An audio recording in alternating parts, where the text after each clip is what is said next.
রাজু বলে একটা ছেলে, সে প্রত্যন্ত গ্রামে যখন একটা স্কুল খুলেছিল, তোর মাত্র 25 থেকে 26 জন ছাত্রছাত্রী নিয়ে যখন স্কুলটা আরম্ভ করলো, তো গ্রামেরই মানুষেরা তখন তাচ্ছিল্য করছিল। সে আমার বাড়ি দিয়ে প্রায় যেত, রাজু কান্নাকাটি করতো যে আমি স্কুলটা কি করতে পারবো না। আমরাই বলেছিলাম মানুষই সব পারে, এলাকার মানুষের সঙ্গে সহযোগিতা করো, মানুষের বাড়ি বাড়ি যাও, দেখবে একদিন তোমার স্কুল ভরে উঠবে। আজকে সেই তার বার্ষিক ইসলামে আমি কয়েকদিন আগে গিয়েছিলাম, দেখলাম সেখানে প্রায় 250 থেকে 300 ছাত্রছাত্রী, এবং সে 0 থেকে প্রায় 9 পর্যন্ত করে ফেলেছে। আমরা অনেক সহযোগিতা করেছি।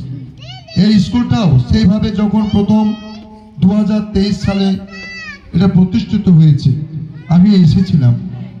আমি প্রথম মনে করেছিলাম যে হয়তো গ্রামের মানুষ তারা হয়তো প্রত্যাখ্যান করবে, কিন্তু এখন দেখছি এই এলাকার গ্রামের মানুষ, শিক্ষক শিক্ষিকা, ছাত্র ছাত্রী, আমাদের জিয়াউল আছে, অনেক শিক্ষক শিক্ষিকা, সকলের আমি নাম জানি না, রামেশ রাজা থেকে আরম্ভ করে আজকে আমাদের রাশিদুল থেকে সুজন থেকে যারা পুরো মাস্টার অলিকুল সবাই সহযোগিতা করেছে।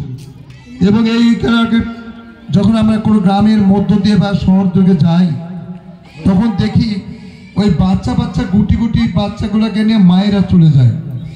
পুরুষেরা সেই কর্মের সঙ্গে যুক্ত থাকে, আর মায়েরা সেই সকালে চা বিস্কুট খাইয়ে বাচ্চাদেরকে হাতে নিয়ে গিয়ে তারা স্কুলে পৌঁছে দেয়।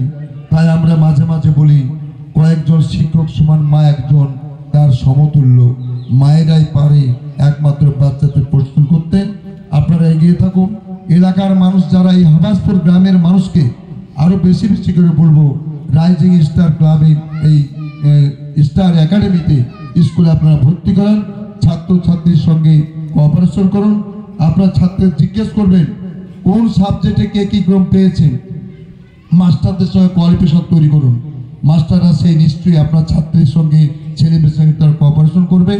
আগামী দিন আমরা দোয়া করব, আমরা স্কুলের পাশে আছি, যতদিন বেঁচে থাকবো স্টার রাইজিং স্টার ক্লাবের সঙ্গে আছি, থাকবো, এবং যত রকম সহযোগিতা লাগে আমি করব।